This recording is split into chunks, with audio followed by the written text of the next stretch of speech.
나 오늘은 계속 고린도전서 강의에 오늘 본문을 가지고 무엇을 위해 살 것인가라는 제목을 가지고 말씀을 전가하겠습니다. 우리가 1, 2장까지 공부를 했는데 고린도 교회는 참 영적으로 어리다 했습니다. 그래서 바울은 그들이 틀렸다 이야기한 것이 아니라 영적으로 어리기에 그들이 실수를 하고 바른 진리를 깨닫지 못하고 자신의 방법대로 살아간 걸 보고 그들이 어리다고 말하는 이유는 그들이 어떻게 해요? 반드시 그 배경 속에는 그들은 변화될 것이고 그들은 하나님 원하신 대로 반드시 된다는 그런 소망을 가지고 바울이 그들에게 말했습니다. 교회 안에 이 고린도 교회는 심각한 분쟁과 다툼이 있다 했습니다. 하나님이 교회 안에 나누지도 않는데 불구하고 그들 가운데 네 개의 파로 나누어져서 베드로파, 또 뭐 바울파, 아볼로파, 그리스도파 이렇게 네 파로 나누어져서 서로 경쟁을 하며 다툼할 뿐만 아니라 최종적으로 이제 막 폭발이 일어날 직전까지 일어나는 일들이 생겼습니다. 그래서 바울이 감옥에서 그들의 모습들을 보면서 너무나 안타까워했고 이런 현상들이 일어날 수밖에 없는 이유는 그들이 어리기 때문에 다시 말해 오늘 본문에도 말하겠지만 그들의 삶의 출발점이 기초가 잘못되어 있었기 때문에 그들의 삶에 다툼이 일어나고 어려움이 일어났다고 말씀하고 있습니다. 그래서 그들에게 교회의 머리가 누구신지 그리고 교회의 붕이 어떻게 일어나는지 그들에게 1장부터 하나하나 설명하면서 그들의 잘못된 생각을 건면하고 설명하는 장면이 바로 1, 2장면입니다. 근데 그들은 당시에 무엇을 숭배했습니까? 헬라인들은 지혜를 숭상했습니다. 지혜가 최고라고 생각했습니다. 그래서 철학자들이 실제로 많이 일어나게 되고 역사적으로 보면 그래서 모든 것들을 적용할 때에 이 지혜가 모든 것을 가능하게 하고 지혜가 그 당시에 꼭 힘이고 권력으로 상징하고 그들은 그렇게 의지하고 살았단 말이죠.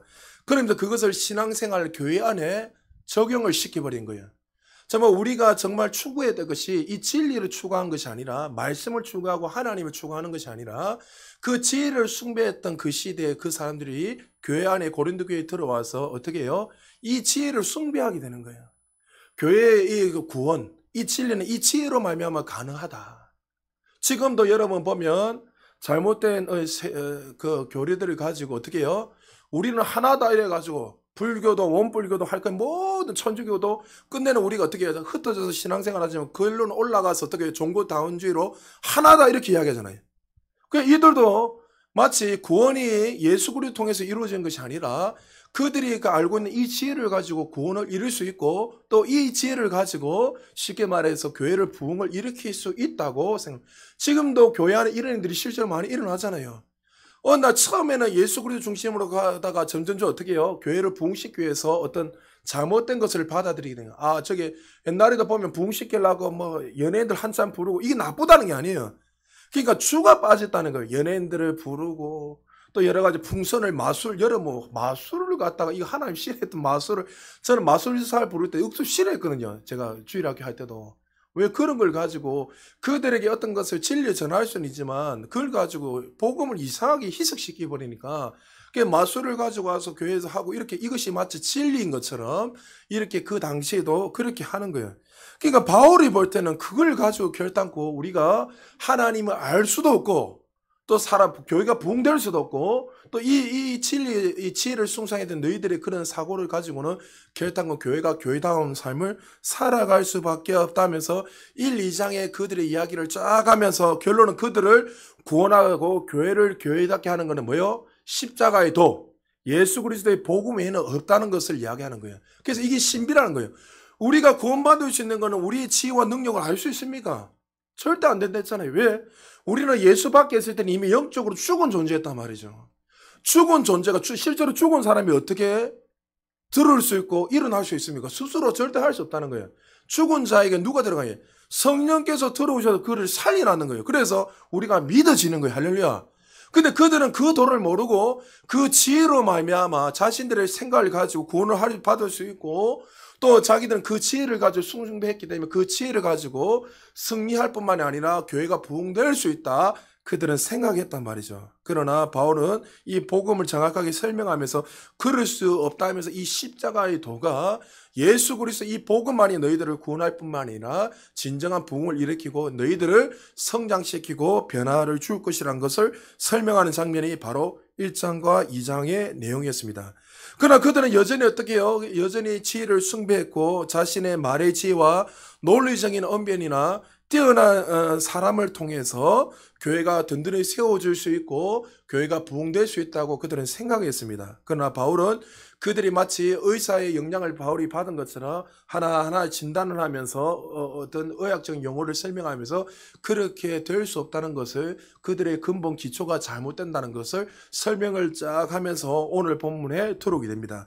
그러면서 그가 구체적으로 2장에서 10장 도회를 설명하면서 오늘 본문에서 기초가 무엇인지에 대해서 구체적으로 말하고 있습니다. 우리 10절, 11절 우리 같이 한번 읽어보겠습니다. 시작. 내게 주신 하나님의 은혜를 따라 내가 지혜로운 건축자와 같이 터를 닦아두매 다른 이가 그 위에 세우나 그러나 각각 어떻게 그 위에 세울까를 조심할지니라. 11절 시작. 이 닦아둔 것 외에 능히 다른 터를 닦아둘 자가 없으니 이 터는 곧 예수 그리스도라. 자, 바울이 교회의 기초가 누구라고 설명하고 있습니까? 예수 그리스도라고 분명하게 설명하고 있습니다.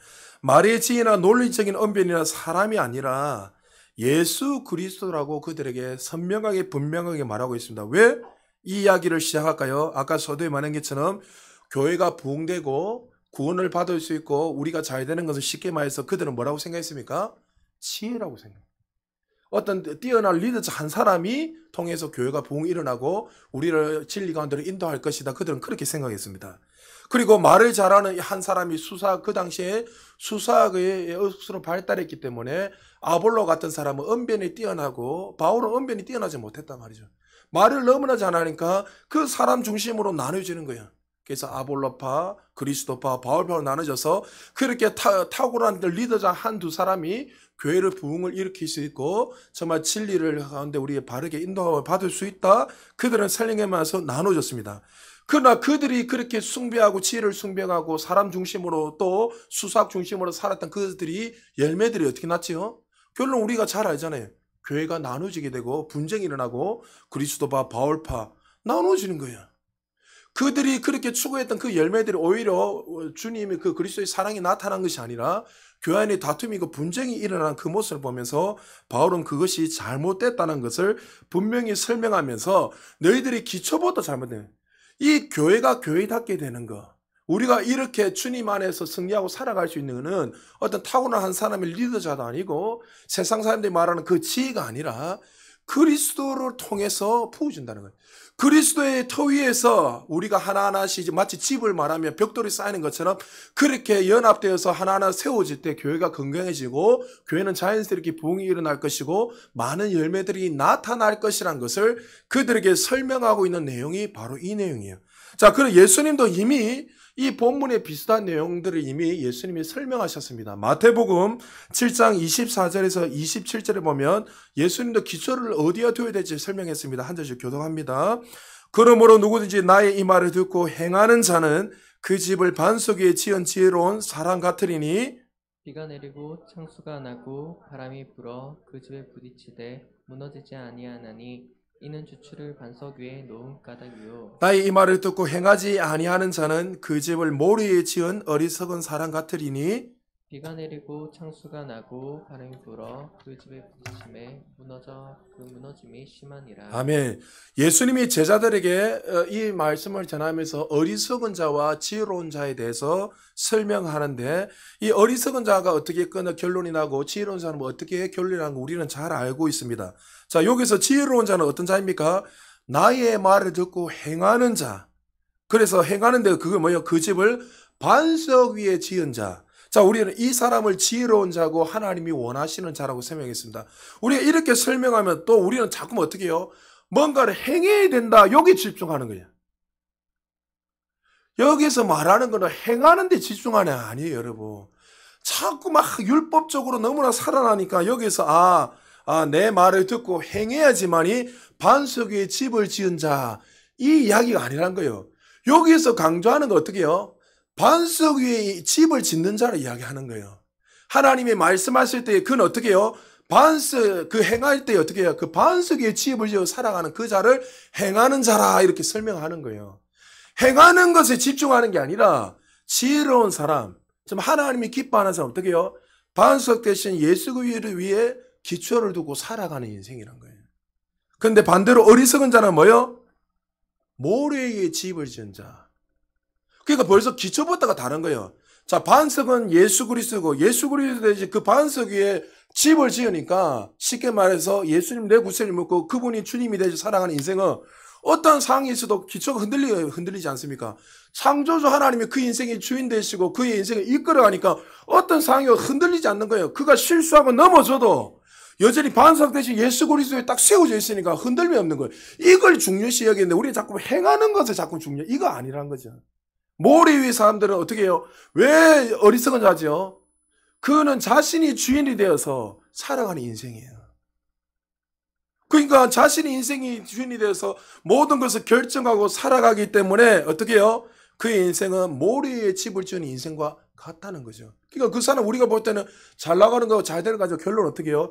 이미 내가 주인이 돼서 모래 위에 세워져긴 그는 가면 갈수록 어떻게 해요? 무너져서 어리석은 자가 될 수밖에 없다는 것을 설명하고 가르치고 있는 거예요. 그래서 지금 이 고린도 교회가 기초부터 벌써 잘못됐다는 거예요. 그들은 어떻게 해요?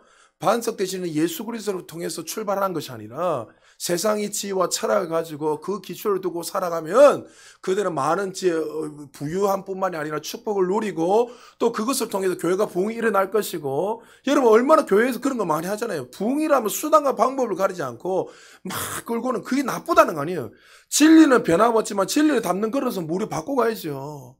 아이들한테 60년대, 70년대 그 수준에 맞춰서 하면 안 되잖아요. 그러나 이 진리 담는 그릇은 바꿔야 되지만 문제는 뭐냐면 진리조차도 바꿔보니까 문제가 일어나는 거예요.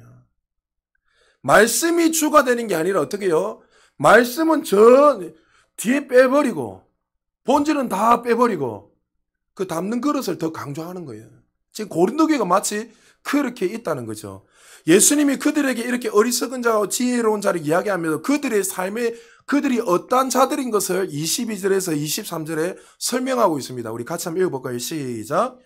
그날에 많은 사람이 나더러 이르되 주여 주여 우리가 주의 이름으로 선지자 노릇하며 주의 이름으로 귀신을 쫓아내며 주의 이름으로 많은 권능을 행하지 아니하였나이까 하리니 그때 내가 저희에게 밝히 말하되 내가 너희를 도무지 알지 못하니 불법을 행하는 자들아 내게서 떠나가라 하리라. 지금 예수님이 어리석은 자에 대해서 설명하면 어떤 자였습니까? 그들은 선지자 노릇했습니다. 예수님의 이름으로 선지자 노릇하고 실제로 귀신도 쫓아내고 권능도 나타냈습니다.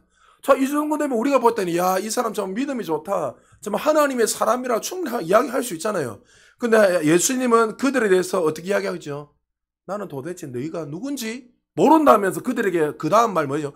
불법을 행하는 자라 이렇게 말씀하고 있다는 거죠. 이들은 뭐요? 기초가 벌써 잘못되었다는 거죠. 여기서 모리에 집을 지었단 말은 소도의 말에 지금 내가 주인이 되어서 살아가는 삶. 하나님과 상관없이 여러분 신앙생활 할 때 나중에 말했지만 사역을 하고 신앙생활 하면서 그렇게 살아간 사람 많이 있습니다.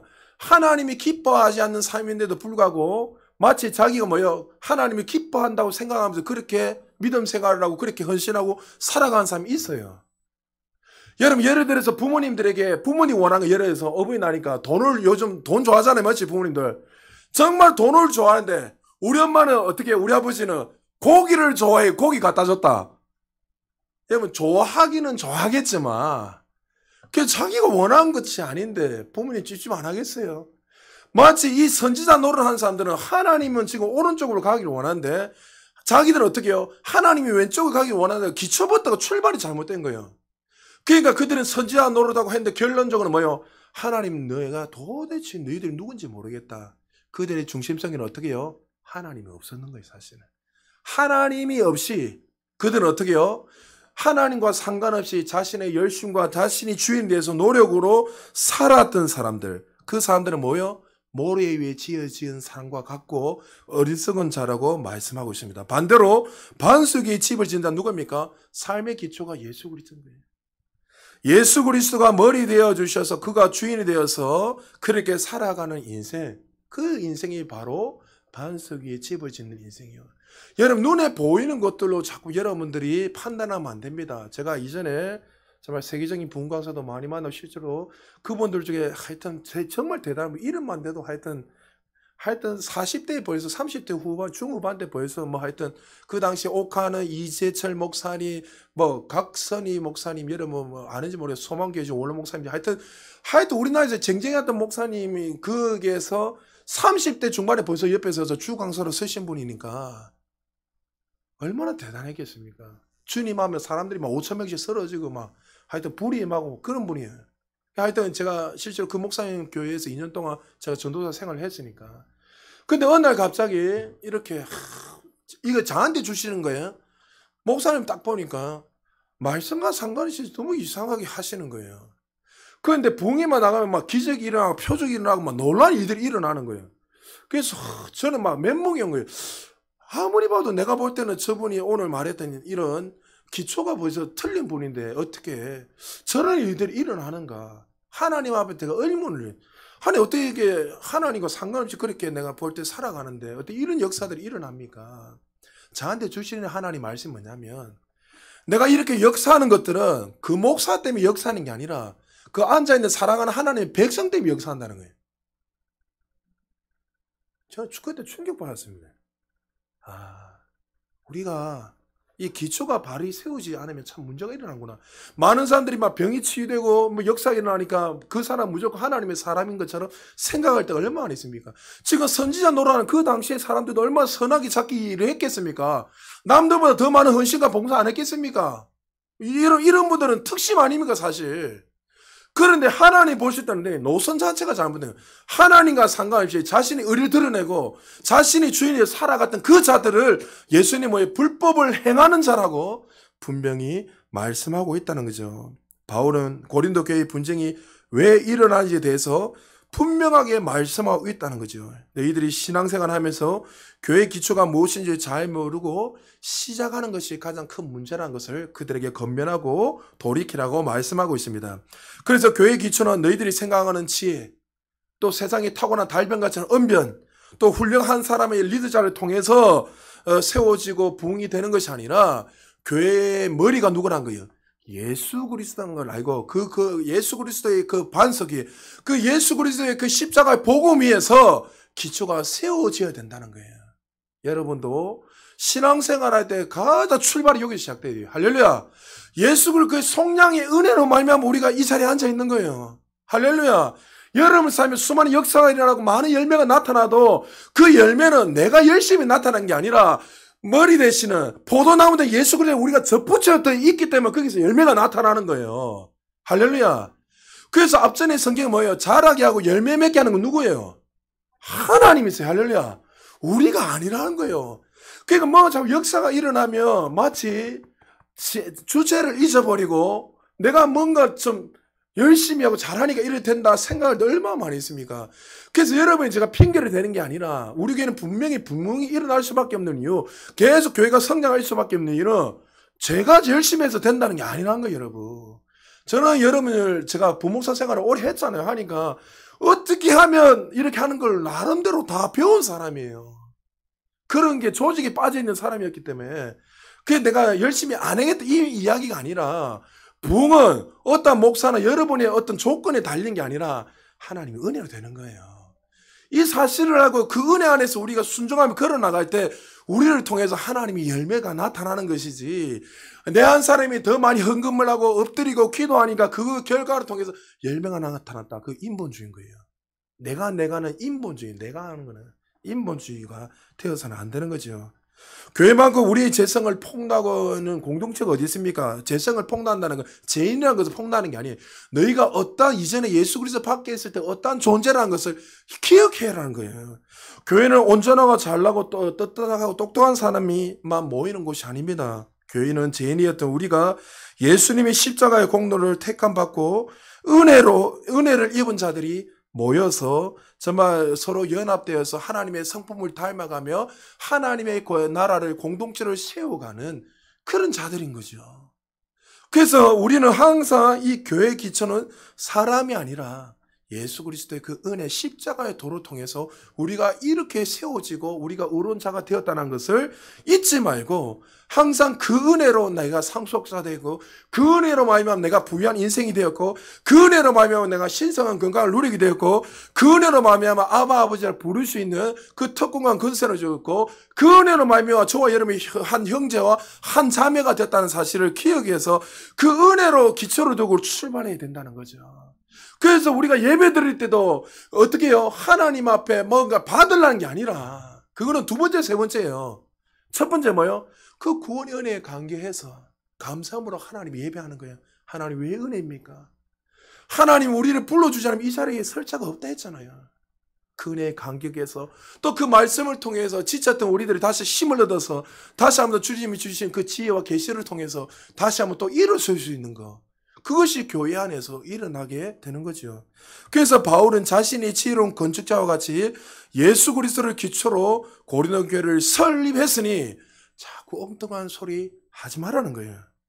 엉뚱한 게 뭡니까? 그들이 자꾸 덧붙이는 게 사람의 능력으로 그리고 수사학으로 어떤 지혜로 특별한 한 사람을 통해서 교회가 세워지고 교회가 아름답게 세워질 수 있다는 것을 잘못되었다고 그들에게 가르치고 설명하고 있다는 거죠. 그래서 우리가 하나님을 더 깊이 경험할수록 사람들은 심플해지고 단순해집니다. 왜요? 이 모든 것이 하나님의 은혜로 가능하다는 것을 알고 그 말씀 그냥 순종을 걸어가는 거예요. 그러니까 신앙생활은 복잡하지 않습니다. 단순합니다. 이 은혜를 깨달으면 이 은혜 안에서 감사함으로 말씀대로 살아가기만 하면 그 삶에 이미 예수 그리스도를 통해서 부어진 그 속량의 은혜들이 우리 삶에 자연스럽게 나타나는 거예요. 근데 많은 사람들은 그걸 모르니까 어떻게 해요? 율법적으로 더 열심히 하려고 자꾸 열심히 해야지. 우리는 최선을 다해서 복음 전하는데 열심히 해야지. 할렐루야. 그러나 중요한 것은 내가 이렇게 하니까 이런 열매들이 나타난다. 이건 아니라는 거죠. 자꾸 내 의를 드러내서는 안 된다는 거죠. 그래서 우리가 더 하나님이 많이 맡기면 맡길수록 항상 더 겸손함으로 나가야 돼요. 그래서 목사가 될수록 장로가 될수록 권세가 마치 계급화가 아니라 그렇게 되는 거는 뭐예요? 더 열심히 교회 안에서 네가 섬기라는 거예요. 예수님처럼 발을 씻기고 겸손한 자라서 섬김을 통해서 어떻게 해요? 예수 그리스도를 드러내고 우리를 통해서 하나님을 자랑해라는 것을 우리는 기억해야 됩니다. 자, 이렇게 이야기하면서 그들에게 기초를 설명하면서 예수 그리스도 하면서 구체적으로 그들에게 설명하는데 오늘 본문 12절, 13절에 구체적으로 설명합니다. 같이 한번 읽어볼까요? 시작. 만일 누구든지 금이나 은이나 보석이나 나무나 풀이나 지푸로 이 터 위에 세우며 각 사람의 공적이 나타날 터인데 그날이 공적을 밝히리니 이는 불로 나타내고 그 불이 각 사람의 공적이 어떠한 것을 시험할 것임이라. 사실 이 본문 가지고 믿음 생활 열심히 하지 않는 분들 협박하기 정말 좋은 본문이 맞죠? 당신들 열심히 안 하면 어떻게 됩니까? 나중에 불이 심판이 받아가 당신들 다 사라지고 다 망할 거야. 마치 이렇게 극단적으로 여러분 한 번씩 다 들어봤을 거예요. 사실 맞죠? 이런 식으로 여러분 성경에서 말하고 있지 않아요.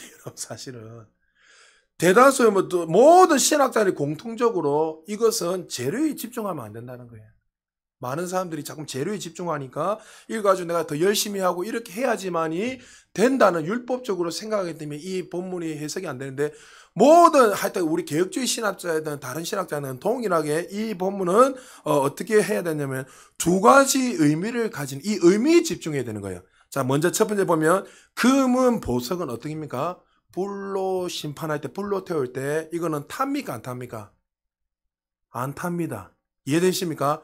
이거는 영원한 것을 설명하고 있고 또 두 번째는 불로 심판할 때 나무와 풀과 짚은 태워집니까? 사라집니까? 안 사라집니까? 사라진단 말이에요. 그럼 이것을 가지고 네가 금이냐 은이냐 이게 집중하는 게 아니라 재료에 집중하는 게 아니라 영원한 것과 사라질 것에 대해서 설명하고 보여주고 있는 장면이죠. 그러니까 우리가 신앙생활을 할 때 우리 인생을 살아갈 때 영원히 남을 것과 사라질 것이 있다는 거죠. 여러분들이 기초를 어디에 두느냐에 따라서 여러분의 영원한 삶을 살할 뿐만 아니라 반대로 사라질 삶을 살 수 있다는 것을 이 본문을 통해서 설명하고 있다는 거죠. 사실 예수님의 제자들에게도 영원한 것과 사라질 것을 예수님이 끊임없이 설명했습니다. 마태복음 6장 19절에 20절 보면 한 절씩 교독합니다. 너희를 위하여 보물의 땅에 사두지 말라. 거기는 종과 동록이 해하며 도둑이 구멍을 뚫고 도둑질하느니라. 오직 너희를 위하여 보물을 하늘에 쌓아두라. 저기는 좀이나 동록이 해하지 못하며 도둑이 구멍을 뚫지도 못하고 도둑질도 못하느니라. 자, 우리 삶에 일시적인 것과 영원한 것이 분명히 있다고 예수님도 동일하게 설명하고 있는데, 자, 예를 들면 사역을 할 때, 신앙생활을 할 때에 우리의 삶에도 영원한 것과 사라질 것이 있다는 거예요. 영원한 것은 뭘까요? 쉽게 말해서 말씀이 영원하시고 예수 그리스도 영원하시고 또 하나님이 오늘 것에 영원하시다 했지만 그것도 맞아요. 그러나 우리 개인에게 신앙생활을 적용하게 되면 어떻게 됩니까? 우리가 신앙생활을 할 때 어디에 붙어서 누구 중심으로 신앙생활을 하느냐. 그러니까 예수 그리스도 영광을 위해서 살아가는 것들은 영원한 것이죠. 사형적인 면에서 예를 든다면. 그러나 반대로 아까 선지자 노릇한다 그 사람들은 어떻게 해요? 예수 그리스도가 접붙여서 살아가는 것이 아니라 예수를 위해서 살아가는 것이 아니라 내가 주인에 의해서 살아가는 그 인생. 우리가 표면적으로 볼 때는 막 예수님을 드러내는 것 같고 막 예수님을 자랑하는 것 같은데 그들의 삶 속에는 어떻게 해요? 본질 그 중심에 누가 있는 거예요? 내가 있는 거예요. 내가 주인이 되라 그 사람들은 어떻게 해요? 처음에 일시적으로 막 보이는 것 같지만 결론은 어떻게 해요? 그 사람의 인생은 영원하지 않고 사라진다는 거죠. 그래서 주인부터가 잘못됐다는 거죠. 그래서 예수님에게 바울을 통해 이야기하면서 너희는 지금 어디에 붙어서 살아가는 그 인생이 되어서 살아가고 있는가. 우리가 사람들에게 자꾸 인정받고 칭찬을 받다 보면 나도 모르게 자꾸만 있죠. 내 의가 드러난단 말이죠. 저는 많은 분들을 봤어요. 수없이요. 막 불이 임하고 막 하여튼 병자가 치유되고 막 하여튼 교회가 막 붕이 일어나니까 막 사람들 뛰어다니고 우리 교회 시작할 때에 안락 순복음 교회에 최수건 목사님 우리 교회 한 1년 가까이 같이 개척 멤버 있었잖아요. 그 어마어마한 분이에요, 여러분. 순복음에서 큰 어른이에요, 여러분. 조영기 목사님은 독대할 수 있는 그런 하여튼 부산에서는 순복음 교단의 제일 어른이에요. 근데 그 목사님이 저한테 개인적으로 불러라 이런 이야기 하는 거예요. 그분도 하여튼 부흥회로 어마어마한 세계적인 유명한 분이니까. 목사님 저한테 하실 말이 뭐냐면 변 목사님은 나중에 교회가 부흥이 일어나고 계속 놀라운 일들이 일어나면 절대 밖에 나가서 부흥회 다니지 마라. 나가더라도 한 달에 한 번 나갈까 말까 할 정도로 해라. 이런. 왜요, 목사님? 정말 그 부흥회를 막 계속 다니다 보면 설교 한두 편만 딱 준비해서 하면은 1년 소위 말해서 마음대로 할 수 있잖아요. 아무 교회 가면. 그러다 보면 하나님하고 주인이 바뀐다는 거예요. 네가 잘나서 잘하는 줄 알고 착각에 빠져가지고 그렇게 해서 무너지는 사람 내가 너무나 많이 봤다는 거예요. 어른이 그 한마디 딱 알도 제가 그게 제 심정에 탁 꼽혀가지고 이 목사님 벌써 그걸 아시고 그래서 제가 그걸 딱 듣는 순간에 그렇게 해야 되는구나. 그 하나는 참 감사한 게 주변에 좋은 분들을 많이 붙여주셔가지고 여러분 우리 교회 그 감리교회 안성철 감독이 오셨잖아요. 오셔서 사례 10분도 안 받고 가셨어요. 여러분 그 목사님 부르려면 사례를 1,000만 원 줘도 못 와요 사실. 1,000만 원이 뭡니까? 근데 목사님 저한테 이렇게 이야기해요. 하나님 앞에 그저 받은 거 그저 주고 와야지 내가 뭘 했다고. 내가 이때까지 그분은 부흥에 나가서 한 번도 돈을 받은 적이 없다는 거예요. 그때 제가 깨달았어요. 목회는 이렇게 하는 거구나. 신앙생활은 이렇게 하는 거구나. 하나님 앞에 우리는 은혜로 받은 것을 마치 그걸 가지고 내가 뭐가 대단해서 이렇게 뭔가를 자꾸만 하는 것으로 착각하며 살아갈 때가 얼마나 많이 있는가. 그러니까 여러분 우리가 지금 포도나무 되시는 그 하나님 앞에 우리가 붙어있는 인생이라는 걸 잊지 말고 그걸 기억해야 되는 거예요. 그 붙어있는 인생은 그렇게 주님의 영광 위에 살아가는 인생은 영원한 삶을 산다는 거예요. 그러나 반대로 어떻게 해요? 내 의를 드리는 건 내가 주인 위에 살아가는 그 인생은 마지막에 불로 심판할 때 어떻게 해요? 그는 기초 자체가 근본 자체가 잘못했기 때문에 그 반석이 아닌 모리에 집을 짓고 살아가는 그 인생이기 때문에 어떻게 해요? 그 인생 끝내는 불로 임할 때 그는 사라지고 망할 수밖에 없다는 거예요. 그러니까 기초 자체가 벌써 잘못된 거예요. 여러분 모리에 집을 짓는 사람들은 벌써 여러분 아무리 열심히 노력해도 그 사람은 어떻게 해요? 구원받을 수 없어요 사실. 내가 주인이 되어 있기 때문에. 여러분, 우리는 신앙생활의 출발점이 반석되시는 예수 그리스도를 통해서 정말 주님의 영광을 위해서 우리를 부르셨다는 사실을 믿으시기 바랍니다. 할렐루야. 그래서 여러분의 삶에서 이 사실 잊으면 안 돼요. 하나님이 여러분에게 통해서 많은 일을 할 때마다 항상 이 사실을 잊지 말고, 나의 나 된 것은 바울이 뭐예요? 하나님의 은혜다. 하나님의 은혜다 하면서 그 사실을 잊지 말고 항상 내 자신을 부인하고 겸손함으로 그렇게 살아갈 때 하나님 우리를 통해서 영광에 더 큰 영광으로 하나님이 높이시는 거예요. 여러분, 겸손한 자리에 있으면요, 하나님이 오히려 높이세요. 그 말을 안 해도 하나님 그렇게 하는데, 여러분, 상석에 앉으려 좋아하는 사람 보십시오. 항상 구석에 방에 있으면 오히려 어떻게 해요? 그 사람을 상석에 앉히려 하잖아요. 항상 그래요. 그래서 여러분들, 항상 우리는 하나님의 부름을 받고 그 위에 기초를 두고 우리는 살아야 된다는 것을 기억하시고, 에베소서 2장 20절에서 22절에 보면 더 선명하게 이 속성에 대해서 설명하고 있습니다. 한 절씩 교동합니다. 너희는 사도들과 선지자 터 위에 세우심을 입은 자라, 그리스도 예수께서 친히 모퉁이 돌이 되셨느니라. 그 안에서 건물마다 서로 연결하여 주 안에서 성전이 되어 같이 읽습니다. 너희도 성령 안에서 하나님이 거하시는 처소가 되기 위하여 예수 안에서 함께 지어져 가느니라. 할렐루야. 이 말씀은 교회가 어떻게 세워지고 또 이 교회가 어떻게 세워지고 아름답게 성장하는가에 대해서 설명하고 있는 거예요. 우리 한국 사람들은 집을 지을 때 어떤 이 기초에다가 주초돌을 대고 어떤 세우고 나서 그 위에 차례차례 세우잖아요. 그런데 이스라엘은 집을 지을 때 반드시 어떻게 하냐면, 여러분, 기초는 똑같지만 먼저 모퉁이 돌 있죠. 모퉁이 돌을 하나 딱 세우는 벽돌을 세워놓고 그 중심으로 집을 차례차례 쫙 제가 마지막으로 마지막 마무리할 때 모퉁이들 끝으로 이렇게 끝을 맺습니다. 그러니까 우리하고 집을 짓는 구조가 다르단 말이죠. 그러니까 너희들이 신앙생활을 할 때 교회가 교회답게 세워지기 위해서는 모퉁이 돌 되시는 예수 그리스도가 기초가 되고 알파와 오메가 되는 계시록의 말씀처럼 처음과 끝이 되어야 된다는 거예요. 그러면서 우리는 주 안에서 어떻게 해요? 한 형제를 한 자매로 우리는 뭐 소위 말하는 교회의 재료를 부르셨단 말이죠. 어떤 사람은 우리 머리 대신 예수 그리스도 중심으로 우린 각 지체로 부름을 받았다면 어떻게 해요? 머리의 통제 안에서 모든 것들이 서로 연합되고 연합되어서 그렇게 신앙생활을 해야 된다는 거예요. 그것이 교회다움이라는 거예요. 그런데 모퉁이들 되시는 예수 그리스도가 그 당시 이스라엘 백성들에게 왔을 때 어떻게 해요? 버린 돌이 되었어요. 쓸모없는 돌로 던져버린 거예요. 그들의 인생에 제일 중요한 돌인데도 불구하고 그들은 교회의 본질이 무엇인지, 우리의 기초가 무엇인지 모르고 버려버린 거예요. 고린도 교회가 지금 그렇게 하고 있는 거예요. 그러니까 어떻게 해요? 자신의 의를 드러내고 막 은사가 나타나고 능력이 나타나고 막 수많은 일들이 일어나니까 마치 그것이 진리이냐, 그들의 의를 드러내고 앞에서 설교하다가 내가 설교할게 하면서 뭐 서로서로 질서를 다 깨뜨려 버리고, 이 은사 받은 사람들이 교회를 서로 어떻게 해요? 은사는 세워줘야 되는데 세워지는 게 아니라 서로 신란하고 비난하고 다툼이 일어나더란 거죠.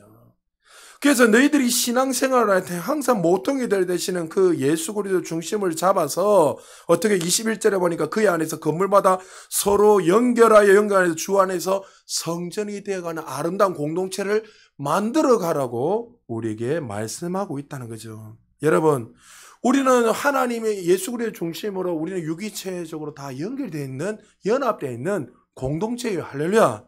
그러면 우리는 항상 이 사실을 잊지 말고 모퉁이들 되시는 그 예수 그리스도의 기초로서 모든 우리가 순종하고 연합해서 아름답게 차곡차곡 세워져 가면 교회는 어려움도 당하지 않고 문제도 없이 하나님이 주인 되신 모든 것을 아름답게 세워져 간다는 사실을 기억해야 됩니다.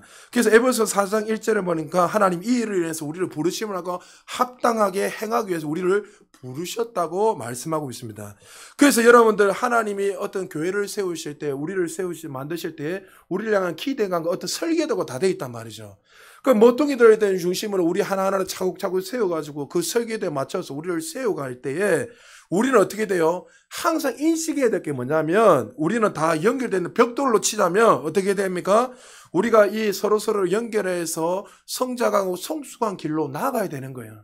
그래서 여러분들 주변에 붙여 있는 이 사람들 보면 연약한 사람도 있을 것이고 내보다 더 잘난 사람 다양하게 있을 것인데, 그걸 가지고 서로서로 어떻게 해요? 우리는 하나 연결된 유기체에 있는데 그 사람을 만약에 누르고 그 사람에게 우리가 만약에 어려움을 준다, 그러면 그 교회는 깨지는 거예요. 근데 우리는 유기체라는 사실을 모르니까 어떻게 해요? 아, 이 사람 하나 빠지면 돼. 이런 인식을 하고 있으니까 그것은 왜 어떻게 해요? 더 큰 문제가 일어나는지 모르는 거예요. 그러니까 다툼이 일어나고 서로 경쟁하게 되고 서로 싸움이 일어나는 거예요. 아, 저번에 그래 꼴 보기 싫은데 잘 됐다. 이런 식으로 그렇게 해버린 거예요. 그러니까 교회가 교회의 다음을 모르니까 교회 중심이 예수 그리스도 중심으로 우리가 어떻게 연합되는지를 모르니까 그 삶 속에서 다툼이 일어나고 문제가 일어나고 경쟁이 나요. 그래서 우리는 항상 이것을 기억해야 돼요. 우리 교회가 더 많이 성장하고 아름답게 세워지려면 우리는 서로 다 연결되어 있는 그리스도 안에 공동체라는 걸 기억해야 돼요. 그 옆에 형제가 넘어지면 아이고 박수 쳐야 됩니까? 그를 세워주고 그를 이렇게 세워줘야 됩니까? 세워줘야 돼요. 그러려면 우리에게 반드시 나타나야 되면 성숙이 필요하다는 거예요. 그 연결되기 위해서 어떨 때는 어떻게 해요? 이 사람을 위해서 내가 낮아져야 되고 어떨 때는 용납해야 되고 어떨 때는 정말 기다려요. 여러분이 이야기했잖아요. 제가 목회하면서 제일 힘든 것 중에 하나가 기다림이 너무 힘든 거예요. 성도들이 더 빨리 이렇게 성장했으면 좋겠는데 제 인간적으로는. 그런데 어떻게 해요? 이 성장하는 게 내 마음대로 되는 게 아니잖아요. 하나님이 하시는 거니까. 사람마다 말씀을 들을 때 반응이 다 다른데 그러니까 어떨 때는 막 여러분에게 막 회복했댔잖아요. 근데 하나님이 계속 좀 기다려라. 이 기다림이 너무나 힘든 거예요. 그러니까 어떨 때는 옆 사람 보면서 여러분에도 이런 마음 기다리는 거 참 힘들 때가 많이 있어요. 그렇지만 어떻게 해요? 우리가 주 안에 모퉁이 되시는 그 예수 그리스도 중심으로 서로가 다 연결되어 있다는 사실을 기억해서 그 머리 대신 예수 그리스도만 끊임없이 훈련과 성기가 헌신을 통해서 교회는 성장하고 아름답게 세워요. 그래서 옆 사람이 여러분이 좋은 일이 나면 여러분에게도 삶에 갇힌 좋은 일이 일어날 수밖에 없는 게 우리는 연합되어 있기 때문에 그런 거예요. 그래서 그것을 항상 인식을 하고 나가야 돼요. 그러나 여러분 예수님이 12제자는 사실 이 영적 원리를 전혀 몰랐습니다. 마태복음 20장 그 20절 이후에 쫙을 보면 세베대의 엄마가 어떻게 합니까? 예수님이 이제 보좌에 올라가면 왕으로 되면 좌편에 우편에 앉게 해주세요. 이 교회가 무엇인지 전혀 모르는 거예요. 그들도 다툼과 어떤 교회에 왔을 때 세상적인 어떤 계급제로 반 거죠. 쉽게 말해서. 그래서 예수님이 그들에게 뭐라고 말합니까? 26절에서 20장 26절에서 28절에 보면 인자는 어떻게 해요? 섬기기 위해서 왔다. 교회가 교회되게 하고 너희들이 서로 연합되고 연결되는 머리에 모퉁이 되신 예수 그리스도 중심으로 너희들이 해야 될 게 뭐냐? 섬기는 자로 살아갈 때에 너희들을 통해서 교회가 더 아름답게 세워진다는 거예요. 여러분 이 사실 참 쉽지 않습니다. 맞죠? 근데 여러분 참 하나님이 이 훈련 하려고 어떻게 하십니까? 꼭 그런 사람 옆 사람 붙여놔요 안 붙여놔요? 붙여놨잖아요. 여러분 유진 피터스가 쓴 세왕 이야기가 꼭 읽어봐라 했잖아요. 여러분에게 얼마 안 되는 거기 보면은 하나님이 다윗에게 누굴 붙여놨어요? 압살롬과 사울을 붙여놨어요. 유진 피터스가 글을 쫙 하면서 결론은 뭐냐면 다윗에게 하나님 자꾸 이야기하면 하나님 왜 나에게 쉽게 말해 왜 이 사람들 붙여놨습니까? 아, 이 사람들 빨리 좀 그러니까 그 저자가 그렇게 적어놓은 거예요. 근데 그것을 통해 하나님 주시는 메시지는 뭡니까? 네 안에 압살롬 같은 사울 같은 그런 재성이 있다는 거예요. 그것을 네가 깨닫고 겸손해지고 섬기는 자로 살아가는 거죠. 그 하나님이 우리에게 완벽한 사람만 붙여놓은 게 아니고 어떨 때는 뭐 우리가 싫어하는 사람을 붙여놨대. 붙여놓은 이유가 뭐예요? 그것을 통해서 니나 섬기는 자로 살아가는 걸 기억해라는 거예요. 왜? 교회는 섬길 때 그것을 통해서 예수님이 섬기신 거죠. 그것을 통해서 교회가 더 연합되고 성장하고 아름답게 세워지기 때문에 하나님 그래서 예수님이 어떻게 해요? 죽을 때까지 섬기셨어요. 죽을 때까지. 그러므로 여러분들이 우리는 서로 이렇게 연결됐다는 것을 기억하고 이 정말 교회 안에서 우리가 연습해야 할 동력이 바로 있다면 서로를 향해서 참고 서로를 받아주고 용납하는 훈련이 필요한 것이 교회의 공동체라는 것을 기억하고 그 섬김과 그 용납을 통해서 교회의 공동체가 아름답게 그리스도의 그 형상으로 세워져야 된다는 것을 여러분들 항상 기억하셔서 교회가 그래서 천국이 돼야 돼요. 할렐루야. 개인적으로 여러분이 먼저 1차적으로 천국이 돼야 되고 그리고 교회가 천국이 돼야 돼요. 천국이 돼서 그 모형이 나타나야 돼요. 우리가 왜? 영원한 천국에서 그렇게 살아야 되기 때문에. 그런데 내 안에 천국을 이루지 못하고 교회에서 그런 삶이 나타나지 못한다면 교회는 지금 잘못된 길을 향해서 또 저와 여러분도 잘못된 방향을 향해서 여러분 늘 말했잖아요. 죽음 위에 천국을 누리는 것이 아니라 예수님이 우리에게 거듭났을 때 그 속량 은혜로 이 천국을 선물해 주셔서 할렐루야. 영생을 줬단 말이죠. 이 영생은 하나님과 똑같은 생명이 냈잖아요. 그럼 이 생명은 천국에서 영원히 사는 그 생명뿐만이 아니라 이 땅에서 그렇게 하나님과 똑같은 아담과 같은 다스리고 정복하는 그 축복들을 주셨기에 이 땅에는 먼저 그것을 누리며 살아가야 되는 거예요. 그 천국 가면 될 것이 이게 아니란 거죠.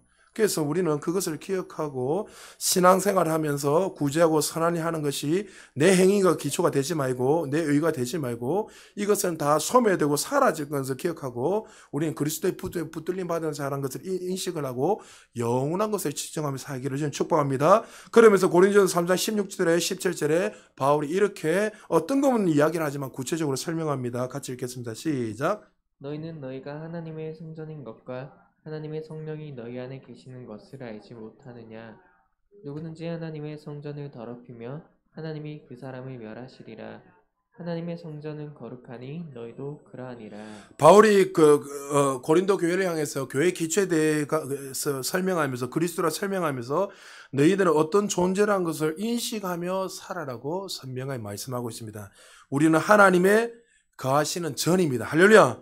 성전이기 때문에 우리를 성전 삼으시기 위해서 모통일돌 되시는 예수 그리스도 중심으로 모든 성도님들이 연합되어서 영원히 소멸되지 않는 삶을 함께 지어가는 곳이 교회요. 성도들의 모습이란 것을 여러분이 기억해야 된다는 거죠. 여러분 우리 안에 누가 내주에 계십니까? 아니 성령 하나님이 우리 안에 내주하고 계시잖아요. 할렐루야. 우리는 그래서 거룩한 자예요. 할렐루야. 구약에 보면은 성령님께서 하나님이 거하시는 그곳이 거룩한 땅이 되었습니다. 그거는 율법적 개념이죠. 그러나 이제 예수 그리스도가 피 흘려 죽으심으로 말미암아 이제 성소 이장을 그 시장을 찢으면서 이제 거듭난 모든 사람들은 어떻게 해요? 성령이 내주하셔서 거룩한 성전이 되었습니다. 할렐루야. 그럼 우리는 내주하신 그 성령님이 우리를 통해서 기대하는 열매들이 있어요. 성령의 열매들이 성령이 내주하시면서 그 아름다운 열매들이 나타나는 거예요. 여러분 성령의 열매는 성품입니까? 불입니까? 정확하게 이야기해요. 불입니까? 열매는 우리의 성품입니까? 믿습니까? 그래서 갈라디아서 5장 22절 이후에 쫙 읽어보면 자 22절 23절에 보면 같이 한번 읽어볼까요? 시작. 오직 성령의 열매는 사랑과 희락과 화평과 오래 참음과 자비와 양선과 충성과 온유와 절제니 이 같은 것을 금지할 법이 없느니라. 아멘. 자, 성령의 열매는 불로 아니지요. 불도 임합니다. 여러분 그러나 그것이 성령께서 추구하는 건 그거 아니에요. 성령님께서 추구하시는 건 뭐예요? 우리 안에 성령이 내주하시면 그래서 여기에는 9가지 열매가 있는데 이게 원문에 보면 단수로 되어 있습니다. 9개니까 우리는 당연히 복수로 돼야 되는데 단수로 되어 있다는 말은 뭐냐면 하나라는 거예요. 성령이 우리 안에 임하시면 우리 안에 뭐예요? 아가페 사랑.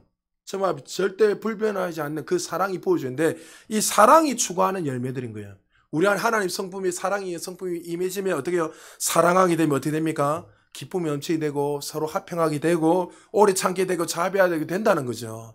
그러니까 성령이 우리 안에 임하시면 반드시 우리의 삶에 뭐요? 하나님의 사랑이 부어질 뿐만 아니라 우리가 하나님의 사랑을 나타내는 덕목으로 살아가게 되었다는 거예요. 그래서 교회가 연합되면서 어떻게 해요? 그리스도 안에서 머리되지 예수 그리스도 중심으로 교회가 연합돼서 이 열매들이 끊임없이 나타나야 된다는 거예요. 그래서 우리는 이 열매들의 덕목을 끊임없이 우리의 삶 속에서 공동체에서 우리가 나타나게 될 때 교회는 교회다운 삶을 살 뿐만이 아니라 우리의 모습을 통해서 믿는 사람이든 믿지 않는 사람들이 어떻게 그리스도를 보게 되는 거예요. 그래서 여러분들이 거듭났을 때 우리의 삶에 이런 일들이 일어나는 경험하잖아요. 정말 저 예전에는 저 사람을 막 죽이고 싶고 미워하고 이런 마음들이 나도 모르게 갑자기 용서하게 되고 왜 그렇지요? 내 안에 누가 있게 돼? 성령 하나님 내주하셔서 우리를 그렇게 살아갈 수 있도록 만드셨기 때문에 그런 거예요. 그래서 여러분의 말씀을 통해서 더 많이 순종하면 순종할수록 어떻게 해요? 우리의 삶에 그런 열매들이 더 풍성하게 나타나게 된다는 거죠. 사랑하는 성도 여러분, 우리 말씀 마무리하겠습니다. 고린도 교회를 무너뜨린 가장 심각한 문제는 예수 그리스도 안에서 함께 지어져가는 지체임을 잊은 채 서로 나뉘어지고 분쟁하는 그런 영적으로 어린 자로 살아가 있습니다. 그들이 기초가 잘못되었기 때문에 그들에게 끊임없이 다툼이 있었고 경쟁이 있었고 마치 부흥의 도구는 마치 타고난 리더자가 하면 다 되는 것처럼 마치 교회의 기초는 지혜만 숭배하면 되는 것처럼 이야기했지만 그들이 실수한 것이 뭐지요? 교회의 기초는 근본은 예수 그리스도라는 거는 거죠. 예수 그리스도 그 속량 십자가의 도로 말미암아 우리에게 은혜를 부어지고 그 모퉁이 돌 대신 예수 그리스도 중심으로 우리가 아름답게 지어져 나갈 때에 교회는 교회다운 삶을 살고 우리는 성숙에서 더 큰 성숙으로 영광에 더 큰 영광으로 올라갈 수 있다는 것을 기억하시고 교회 주인은 저와 여러분도 아니고 목사도 아니고 장로도 아니고 하나님이라는 것을 기억하십시오. 그리고 우리는 이미 모퉁이 되시는 예수 그리스도 앞에 붙어 있기 때문에 우리는 영원한 삶을 누리며 살게 될 거예요. 그래서 여러분들이 이미 그게 붙어 있기 때문에 여러분이 환경이 눈에 보이는 환경에서 실패하고 넘어진다 하더라도 우리에게는 절대로 실패자가 아니라 넘어지는 자가 아니라 이미 반석되시는 모퉁이들 예수 그리스도 앞에 붙어 있는 인생이기 때문에 그 승리자라는 것을 인식하시기를 주님 축복합니다. 그래서 여러분들이 걱정하지 마시고 두려움 없이 우리가 서로 부족하고 연약하더라도 우리가 서로 주 안에서 서로 섬김을 통해서 또 9가지 이 성경의 열매들이 끊임없이 우리의 삶에 나타남으로 말미암아 그리스도가 영광이 드러나고 우리를 통해서 교회가 교회답게 바로 세워지고 또 여러분이 성숙함으로 말미암아 믿지 않는 많은 사람들이 우리를 통해서 그리스도의 영광을 경험할 수 있는 그런 하나님의 제자로서 쓰임 받을 수 있는 우리 모두 되시기를 주의 이름으로 축복합니다.